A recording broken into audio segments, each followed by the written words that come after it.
ठीक है भाई।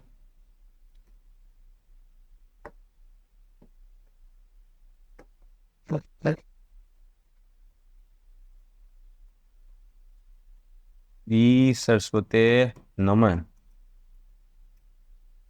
ठीक है, क्या पढ़ा कल? थोड़ा सा कर लेते हैं ये वाला। विन्यास हो गया था तने अथवा शाखा पर।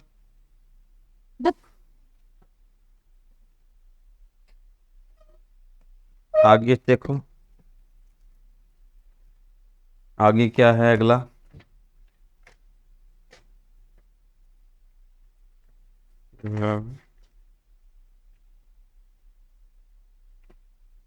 ये आगे अब ये बात कर रहा है किसकी? इन्फ्लोरेसेंस की, पुष्प क्रम की बात कर रहा है। ठीक है। हाँ, तो मैं क्या कह रहा था, एक दिन सप्ताह में क्या रहना चाहिए?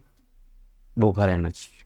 अब चाहे आप किसी देवी देवता के धर्म के आधार पे देवी देवताओं को मानते हुए फिर फास्ट के कोई ना कोई रीजन हो आपका, और एक दिन क्या रहो सप्ताह में भूखा रहो, फास्ट रखो एक दिन, ताकि अंदर जो बॉडी में उनको क्या मिले? रेस्ट मिले।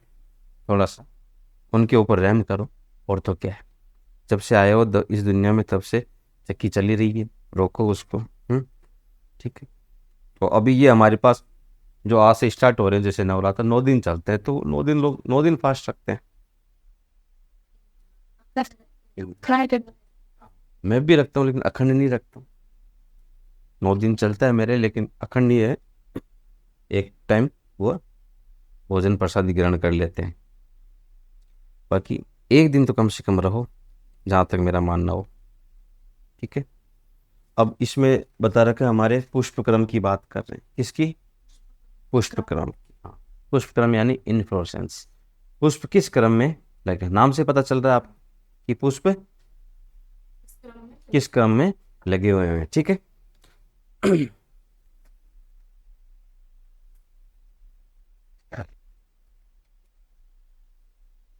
चलो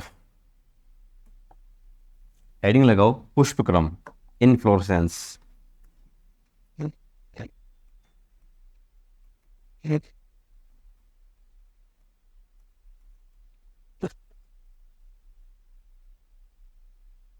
arrangement of floor on floral axis. ठीक है। पुष्प अक्ष पर जो पुष्प है उनके लगने के क्रम को क्या कहते हैं? पुष्प क्रम। ठीक है। अभी बताएंगे कैसे पुष्प बनता है, लेकिन इधर देखो, फ्लोरल एक्सिस या पुष्पीय अक्ष पर पुष्पों के लगने के क्रम को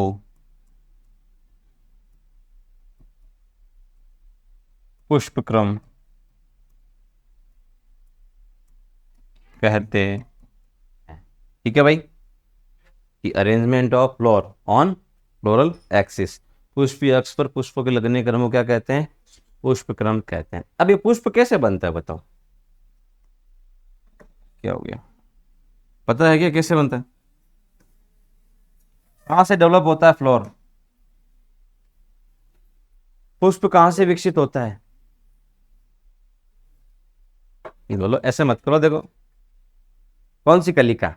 कलिका तो आंसर से यार, कक्षीय कलिका से। देखो, कक्षीय कलिका से हमने लिखा था शाखा और पुष्प, वहां से ब्रांच, और जो फ्लोर है वो कहां से डेवलप हो रहे हैं? एक्सिलरी बर्ड से। कौन सी बर्ड? एक्सिलरी, यानी कक्षीय कलिका से। अब होता कैसे? तो देखो इधर देखो, हमारे पास ये स्टेम है या पुष्पीय अक्ष है, सॉरी, ये मान लो। ठीक है। इस पे क्या होगी? नोड होगी।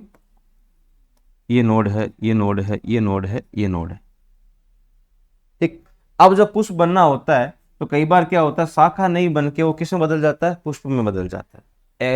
जो कक्षीय कलिका है वो दोनों बना रही है। दोनों कौन कौन बना रही है? शाखा बना रही है, शाखा बना रही है, और पुष्प बना रही है। ब्रांच और फ्लोर दोनों वो ही दे रही है। तो शाखा भी बन सकती है वहां से, और पुष्प भी बन सकता है। तो हम किसकी बात कर रहे हैं? पुष्प की बात कर रहे हैं। अब यहाँ पे ये क्या है? नोड है। ये भी नोड है, ये भी नोड है, और ये भी नोड है। अब पुष्प कैसे बनेगा? पुष्प क्या करेगा, ये जो नोड है इनका क्या हो जाता है, इनका संघनन हो जाता है। हाँ, इनका क्या हो जाता है, संघनन हो जाता है। ये जो नोड थी, अब नोड का यहाँ पे क्या हो जाएगा, संघनन हो जाएगा, कंडेंसेंस। संघनन का मतलब ये जो नोड है वो कैसे हो जाएगी, पास पास में आ जाएगी। ठीक है, ये नोड कहाँ आ गई भाई, यहां से इनमें क्या हो गया, संघनन, तो नोड क्या आ गई, पास में आ गई। अब नोड पास में आ गई तो यहाँ पे अगली अगर हम बात करें तो यहाँ पे ये जो नोड है वो इस टाइप से किस में कन्वर्ट हो जाएगी, किस में बदल जाएगी, पुष्प में या फ्लोर। ठीक है, अच्छा जब पुष्प में बदलेगी तो पुष्प में बदलेगी तो कुछ इसका उभरा हुआ पार्ट ये होता है थैलेमस। क्या होता है ये, थैलेमस। और ये डंठल सा पार्ट जो स्टॉक होता है इसे कहते हैं पेडिसल। क्या कहते हैं, पेडिसल। और ये वाली जो है अपनी, आप देख रहे हो, ये ऐसे पुष्प में हो जाता। तो कहने का मतलब है पुष्प कैसे बन रहा है कि जो हमारी कक्षीय कलिका थी वहां से शाखा ना बन के क्या बन गया, पुष्प बन गया। उस पुष्प अक्ष पे जो नोड प्रेजेंट थी वो नोड का क्या हो गया, संघनन। नोड का क्या हो गया, संघनन। संघनन होने से क्या बन गया हमारे पास, पुष्प। क्या बन गया, पुष्प बन गया। और पुष्प से नीचे उभरा हुआ भाग क्या कहलाता है, थैलेमस। और थैलेमस से जो एक डंठल जुड़ा होता है उसे कहते हैं पेडिसल। क्या कहते हैं, पेडिसल कहते हैं।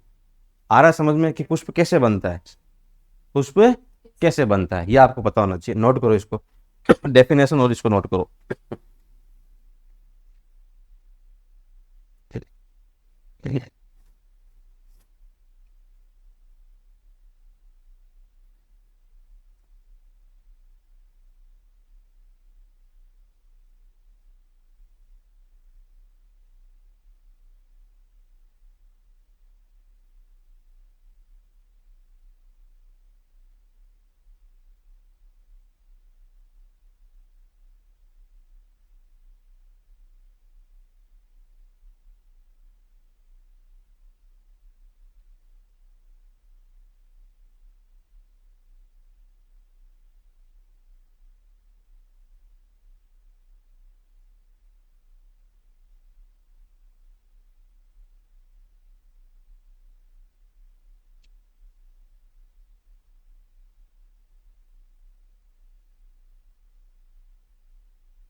ये सब नोड है ना, ये क्या है, ये नोड है बेटा। जिन्होंने ये संगनित हो गई, क्या हो गई, संगनित हो गई।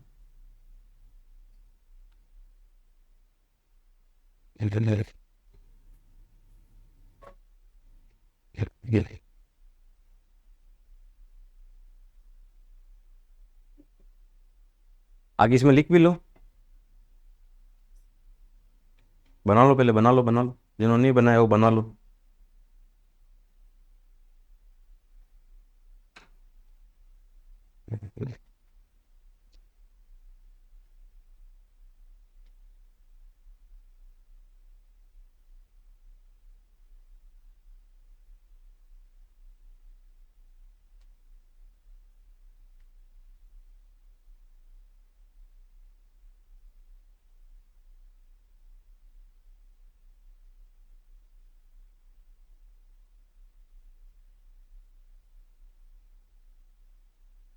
लिखे, लिखो,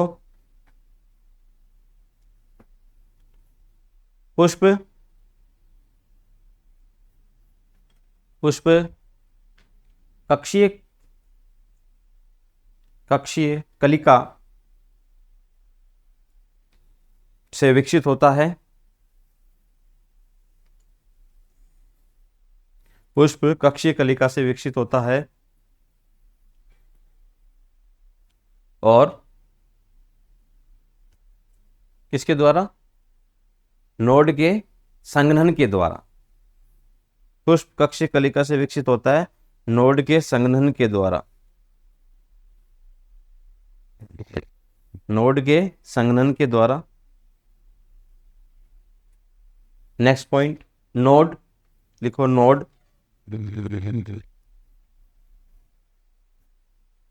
थैलेमस को प्रदर्शित करती है। नोड थैलेमस को प्रदर्शित करती है। ठीक है, अब यहां पे आगे बात करें तो इसमें हमारी एनसीईआरटी माता ने 2 प्रकार के पुष्पक्रम दे रखे हैं आपके सिलेबस में।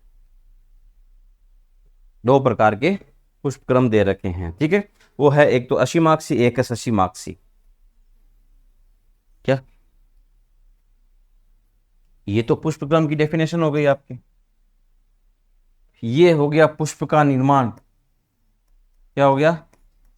पुष्प का निर्माण। की पुष्प बनते कैसे, हमें पता तो होना चाहिए ना कि पुष्प कैसे बन रहे हैं। तो हमने कहा साहब जो नोड होती है नोड का संघनन होता है। वैसे तो कहां से आ रहा है? पुष्प कक्षीय कलिका से, लेकिन कक्षीय कलिका भी कैसे बन रहा है? तो ये जो नोड होती है नोड का संघनन हो जाता है और संघनन होने से पुष्प बनता है। और नोड क्या प्रदर्शित करती है? थैलेमस को। ठीक है, अब हम बात कर रहे हैं कि जो ये पुष्पक्रम है, अगला पॉइंट लिखो, पुष्पक्रम 2 प्रकार का होता है। लिखो, पुष्पक्रम 2 प्रकार का होता है। Inflorescence is 2 type, first racemose and second cymose। Number 1 असीमाक्षी, नंबर 2 ससीमाक्षी। पुष्पक्रम 2 प्रकार का होता है। 2 types of inflorescence, first racemose यानी असीमाक्षी। लिखूं क्या? लिख देते हैं, कोई नहीं। पुष्पक्रम इनफ्लोरेसेंस are 2 types। नंबर 1 असीमाक्षी रेसिमोस, असीमाक्षी रेसिमोस और ससीमाक्षी साइमोस। क्लियर? बोलो। ठीक है, अब इसमें क्या कह रहा है, देखो ध्यान से कि ये हमारे पास क्या है? पुष्पीय अक्ष है। इस पुष्पीय अक्ष पे यहां पे नोड है, नोड नोड, ये नोड। ठीक है, इस नोड पे यहां से इस यहां पे क्या लगी हुई है? लीफ। ठीक है, इस लीफ से यहां से बीच में कक्षीय कलिका इसने क्या बना दिया? एक और पुष्पीय अक्ष बना दिया। मान लो ये स्टेम था, अगर इसको स्टेम हम बोलेंगे, ये तना, ये क्या है? तना, स्टेम। और इस तने पे ये नोड, यहाँ पे नोड, यहाँ पे नोड। इस नोड से यहाँ पे क्या बन गई? लीफ बन गई। ठीक है, और लीफ कहां से बनती है? पत्ती का उद्भव कहां से होता है? बोलो। शीर्षस्थ कलिका से। क्या कह रहे? प्रांगपुरनी। शीर्षस्थ कलिका से, एपिकल बर्ड्स जो होती है, शीर्षस्थ कलिका से ये बनता है। शीर्षस्थ कलिका से क्या बनती है? ये लीफ बनती है। और यहां से इस स्टेम से यहां पे ये क्या निकला हमारे पास?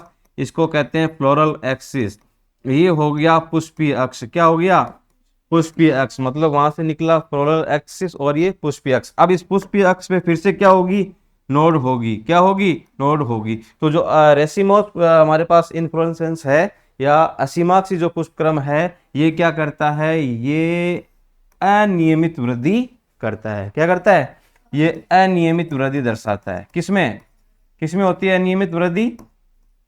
असीमाक्षी पुष्पक्रम में अनियमित वृद्धि होती है, जिसके कारण क्या होगा? जिसके कारण यहाँ पे पुष्प लगेंगे। यहाँ पे लगने वाले पुष्प कैसे होंगे? छोटे। फिर इसके नीचे लगेंगे वो इससे बड़े, इससे नीचे लगेंगे वो इससे बड़े। मतलब जब इसके पुष्पीय अक्ष में, किसमें? पुष्पीय अक्ष में, पुष्पीय अक्ष में क्या हो रही है? अनियमित वृद्धि हो रही है। इस अनियमित वृद्धि होने के कारण पीछे जो सबसे पहले पुष्प बने वो क्या हो जाएंगे, ओल्ड फ्लावर यानी पुराने पुष्प, और जैसे जैसे ये ग्रोथ बढ़ती जाएगी, वृद्धि होती जाएगी, तो ये क्या हो गए, नए पुष्प। तो याद करो मैंने पत्ती में भी आपको ऐसा क्रम बताया था, जिसे क्या कहते हैं, वेरी गुड। तो ये क्या दिखाता है, ये दिखाते हैं अग्राभिसारी क्रम, एक्रोपीटल अग्रभिसारी क्रम, जिसको बोलते हैं एक्रोपीटल। ठीक है, जिसमें क्या होगा, इसमें बताओ, पुराने पुष्प ओल्ड फ्लोर, पुराने पुष्प आधार में या नीचे, वह नए पुष्प न्यू फ्लोर का होंगे ऊपर। याद करो अग्राभिसारी यानी इसको बोलते हैं एक्रोपीटल। तो आपको कहीं भी ऐसे पुष्प दिखे कि साहब ऊपर, जैसे सरसों का ले लो, कभी देखना सरसों का जो पादप होता है और उस पे जो पुष्प लगा हो, उसका जो पुष्पीय अक्ष है, उस पे जो है छोटे छोटे पुष्प कहाँ रहेंगे, आगे उसके टॉप पे, पुष्पीय अक्ष के टॉप पे छोटे पुष्प, उसके नीचे उससे बड़े, और उसके नीचे उससे बड़े। मतलब असीमाक्षी पुष्पक्रम का आगे हम बात करें तो उसका जो ये पुष्पीय अक्ष है, ये अनियमित या असीमित वृद्धि को दर्शाता है। ठीक है, जिसके कारण ये वृद्धि करता रहता है और ये पुष्प यहाँ पे निर्मित होते रहते हैं। तो हम कह सकते हैं कि असीमाक्षी में जो पुष्प के लगने का क्रम है वो कैसा है, एक्रोपिटल यानी अग्राभिसारी क्रम है, जिसमें पुराने पुष्प आधार व नए पुष्प ऊपर होते हैं, ऊपर होते हैं। अच्छा, ये इसका जस्ट उल्टा हो जाएगा ससीमाक्षी। इसमें क्या होगा बताओ, इसमें क्या होगा, ये हमारे पास क्या है, तना है, बोलो, और तने पे क्या है, तने पे नोड है, तने पे नोड है। अब यहां से वापस अगर हम बात करें, ये लीफ है, और लीफ में बीच में क्या पाई जाती है, कक्षीय कलिका।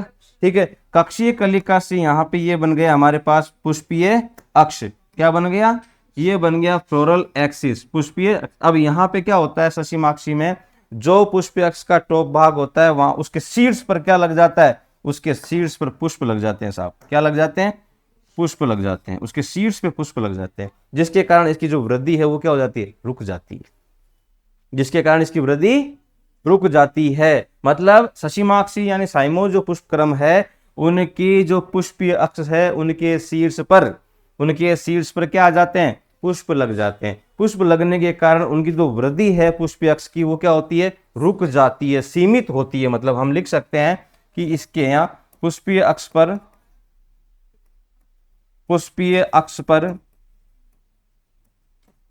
पुष्प के लगने से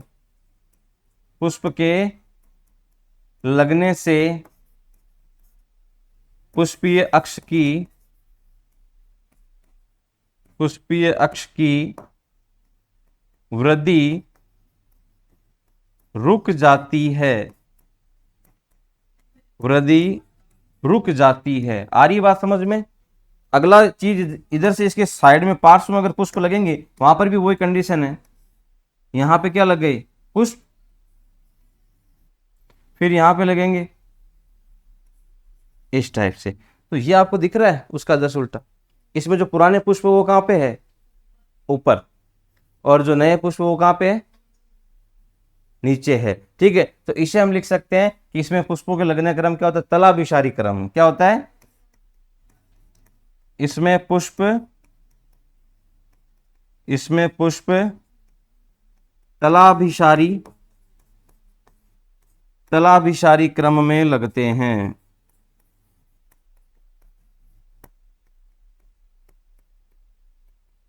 इसमें पुष्प तलाभिसारी क्रम में लगते हैं। और तलाभिसारी क्रम का मैं आपको यहाँ पे मतलब बताऊं तो क्या होगा,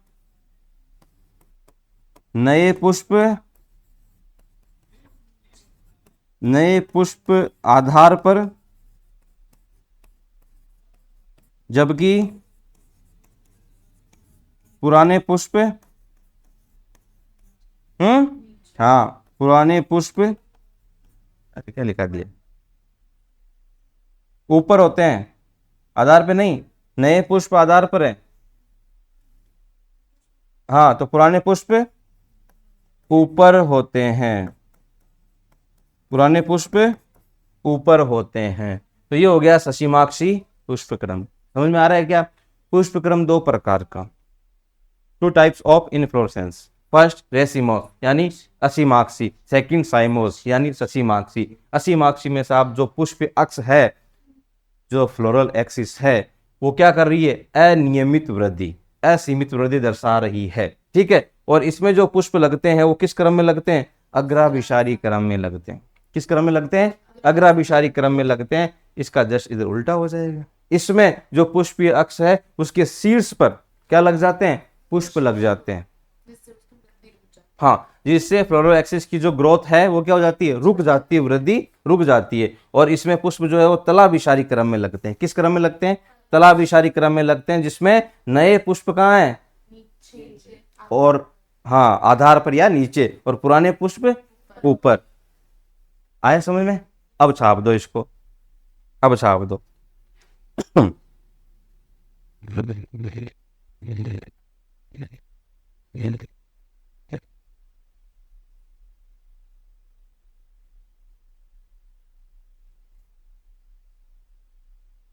हालांकि एनसीईआरटी में एग्जाम्पल नहीं है, फिर भी एग्जाम्पल हम लिख देते हैं। इसका एग्जाम्पल ध्यान रखना बेटा, इसमें हो जाएगा हमारा सरसों, सरसों और मटर। किसका हो गया? सरसों मटर, असीमाक्षी का। ठीक है, और ससीमाक्षी का क्या हो जाएगा? आलू लिख दो और लिली लिख दो।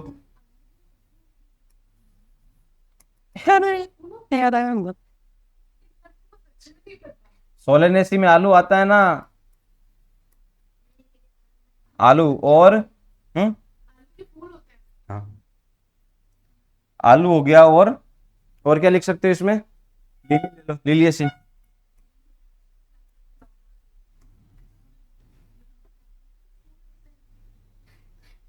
बातें करिए। अरे ये कहाँ, आलू की तो कहाँ लगता है? लगता है ना। तो हमने पढ़ा है कि साहब निषेचन होने के बाद जो अंडा से है वो किस में बदलता है? फल में। आफ्टर निषेचन जो ओवेरी है वो किस में कन्वर्ट हो रहा है? फ्रूट में। और जो ओव्यूल यानी बीजांड है वो किस में बदल रहा है? सीड में, बीज में। ये तो है तभी हो रहा है ना काम, अंडा से है तभी हो रहा है। हाँ, तू ट्राई करना। नोट करो इनको, पुष्पक्रम को।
क्या हुआ? सर मुझे मत पूछना। हाँ देवी, क्या हुआ? है? बोल बोल देवी बोल, अरे बोल बोल, अपने करे। अरे बात बाहर नहीं जाएगी, बोल।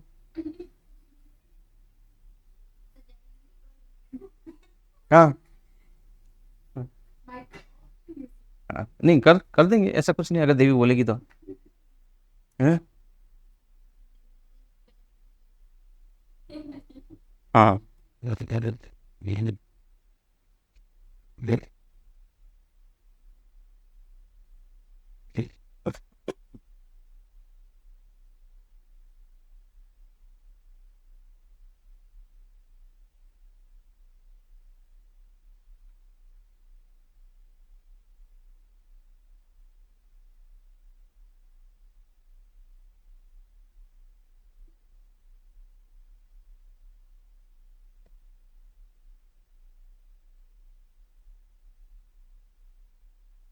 हम्म।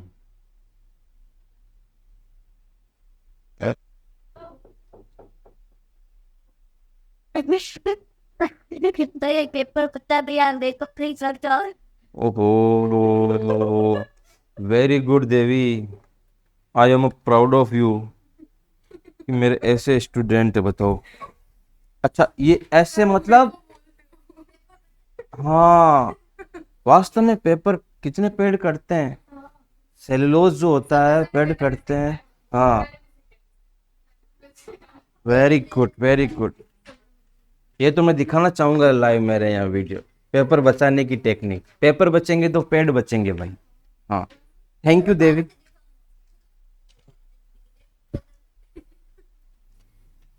मजा आ गया देवी। हाँ। अच्छा, हमें जैसे 4 लाइन में पेपर वो भी कला है अपने आप। वो क्या कह रही, सुना तो नहीं, उस पर तो गौर कर। इसका मतलब उतारते नहीं है। सिंगर लेकिन भैया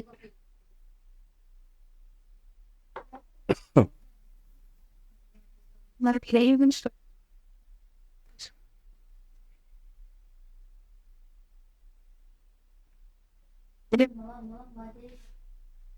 हम्म।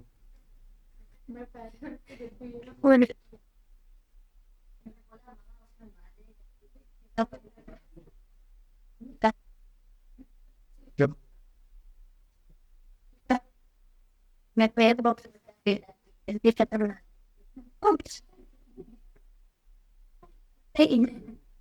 बचाओ बचाओ बचाओ। या पैर में एक ही पवार बॉक्स ये कर दो क्या हो गया तेरे? कल चादर तो लेके आएगा। हाँ, वही तो कह रहा हूँ, चादर तो लेके आएगा।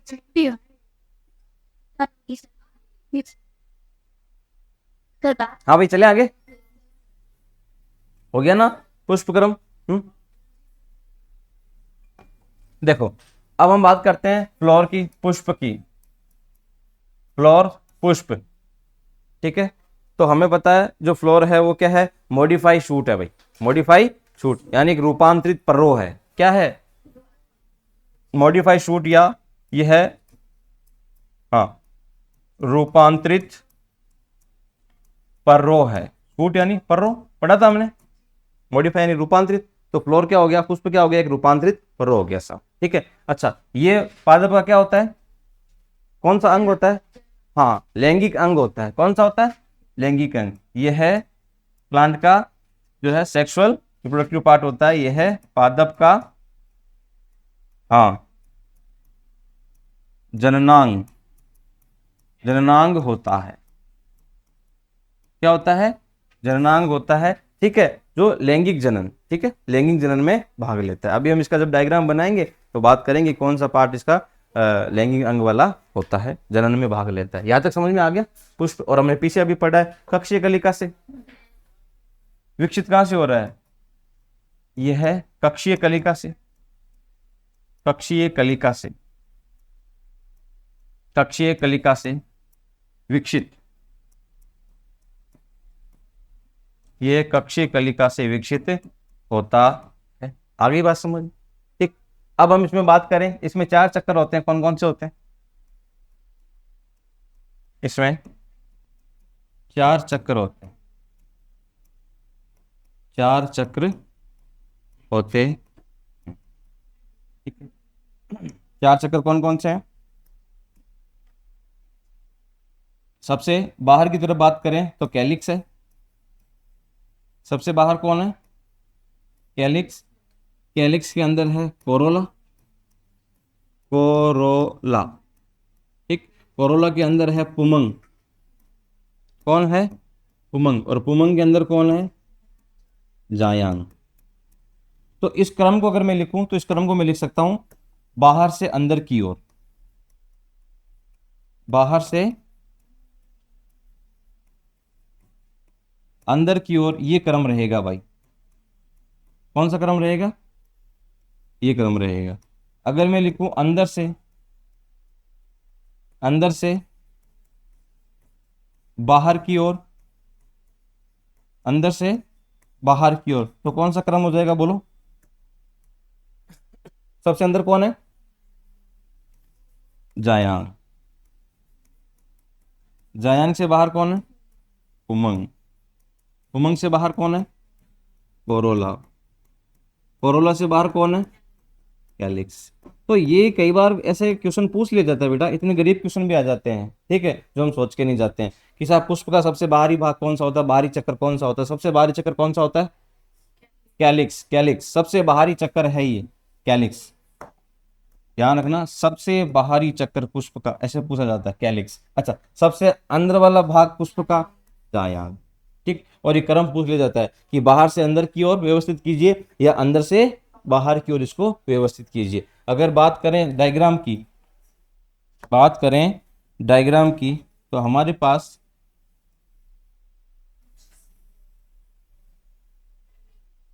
ठीक यहां पे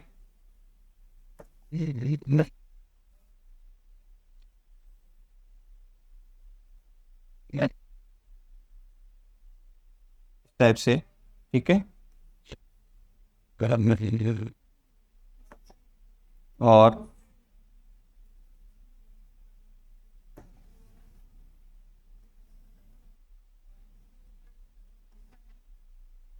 ठीक है, और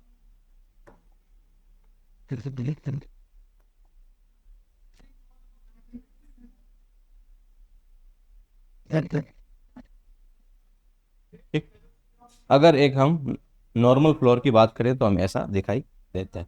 इसमें अगर देखें इसमें क्या देख रहे हैं? इसमें ये देख रहे हैं, ये क्या सर? तो देखो, ये जो है इसे कहते हैं पेटल। क्या कहते हैं? पेटल। ठीक, इसे कहते हैं सेपल। क्या कहते हैं? सेपल। अच्छा, ये जो हमने लिखा था ना अभी, ये 4 चक्कर में जो कैलिक्स लिखा है, कैलिक्स की एक यूनिट को बोला जाता है सेपल। कैलिक्स की एक इकाई को कहा जाता है सेपल। अच्छा, उसी तरीके से कोरोला की एक यूनिट को या एक इकाई को कहा जाता है पेटल। आ रही बात समझ में? हम लिख सकते हैं सेपल जो है वो एक इकाई है, एक इकाई है किसकी? कैलिक्स की। ठीक है, हम इसको यही लिख रहे हैं, आगे लिखने की जरूरत नहीं है, आगे दे रखा है तो कैलिक्स में हम समझ जाओगे। ठीक है, एक इकाई है कैलिक्स की। और अगर पेटल की बात करें तो पेटल क्या है? एक इकाई है, एक, अच्छा ये गलत लिख दिया क्या?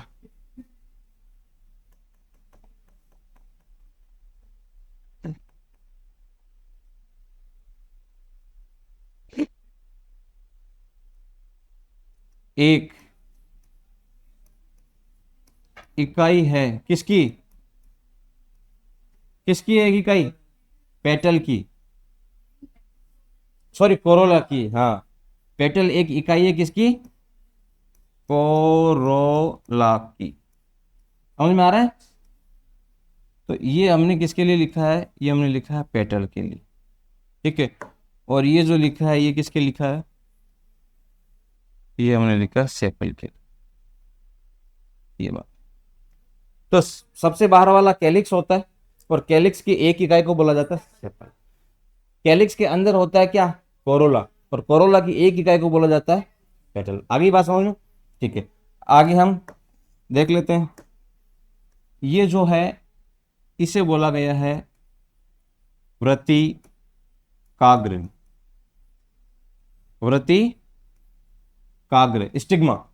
ठीक है, ये जो है इसे बोला गया है वर्तिका। क्या बोला गया है? वर्तिका स्टाइल। और ये जो दिख रहा है आपको, इसे बोला गया है ओवेरी यानी अंडाशय। ठीक है, इस अंडाशय के अंदर ही होते हैं क्या? ओव्यूल, बीजांड। ठीक है, अगर बनाना चाहें तो बना देते हैं।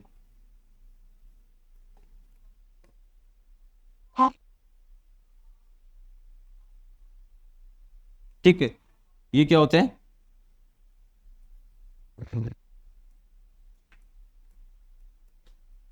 बीजांड। ठीक है, अब ये आपको दिख रहा है वर्तिकाग्र वर्तिका अंडाशय, ये क्या हो गए? ये तीनों को, अगर ये संख्या में एक है तो एक को कहा जाता है अंडप। क्या कहते हैं? अंडप, कार्पल या पिस्टल। ठीक है, और इन अंडप का समूह क्या कहलाता है? या स्त्री केसर या जायांग। ठीक है, यहां लिख देते हैं समूह। समूह क्या कहलाएगा? जायांग। ठीक है, अच्छा एक संरचना रह गई हमारे पास, ये वाली। ये है क्या? परागकोश। ये क्या है? परागकोश। ये क्या है? पुतंतु। नलिका कहां से आ गई यहां? ये है पुतंतु, परागकोश और पुतंतु। इन दोनों को मिला के क्या बोलते हैं? इन दोनों को मिला के कहते हैं पुंकेसर। क्या कहते हैं? पुंकेसर बोला जाता है इन्हें। इन्हें बोलते हैं पुंकेसर। और पुंकेसर का समूह, पुंकेसर का समूह कहलाता है पुमंग। कुछ खिचड़ी तो नहीं होगी क्या? है, बोलो, तो कहीं खिचड़ी हो गई? इनको इधर कर सकते हैं क्या? ठीक है, वापस से समझो इसको। ये सबसे बाहर क्या है? अच्छा, इसको तो हमने लिखा ही नहीं, ये हमारा थैलेमस। क्या है? थैलेमस। ये हमारा हो गया पेडिसल। ये हो गया पेडिसल। अच्छा, इसके ऊपर ये जो लिखा हमने अंडाशय, अंडाशय के अंदर क्या है? बीजांड, ओव्यूल। और ये नलिका क्या कहलाती है? वर्तिका। इसके ऊपर क्या होता है? वर्तिकाग्र। तो वर्तिकाग्र, वर्तिका और अंडाशय को मिला के बोलते हैं अंडप। क्या कहते हैं? अंडप बोला जाता है साहब। ठीक है, कार्पल या पिस्टल। ग्रुप ऑफ कार्पल या पिस्टल को क्या कहते हैं? जायांग। ठीक है, अब इधर देखें। अच्छा, जायांग क्या होता है? मादा जन्नांग। ये कहा लिखूं?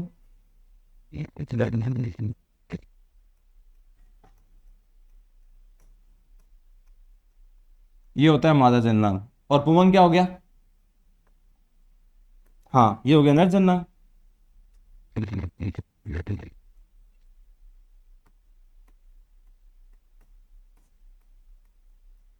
ये हो गया नर जन्नांग। ठीक है, अच्छा पुमंग किसको कहा गया? पुंकेसर के समूह को। पुंकेसर किसे कहते हैं? जिसमें परागकोश होता है और पुतंतु होते हैं, वो दोनों मिला के क्या कहलाते हैं? पुंकेसर। और पुंकेसर का समूह, ग्रुप ऑफ एंथर, एंड्रोसियम। बोलो, क्लियर? नोट करो इसको।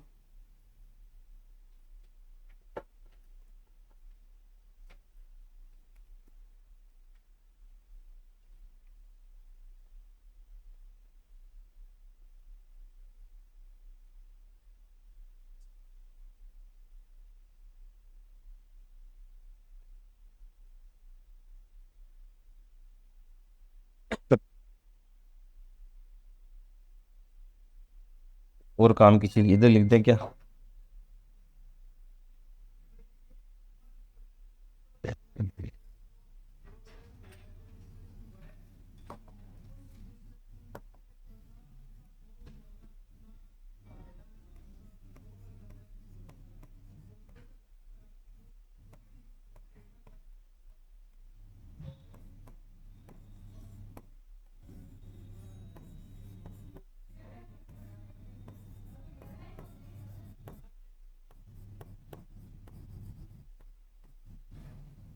कैलिक्स और कोरोला होते हैं सहायक अंग। ठीक है, और उमंग और जायांग होते हैं लैंगिक अंग।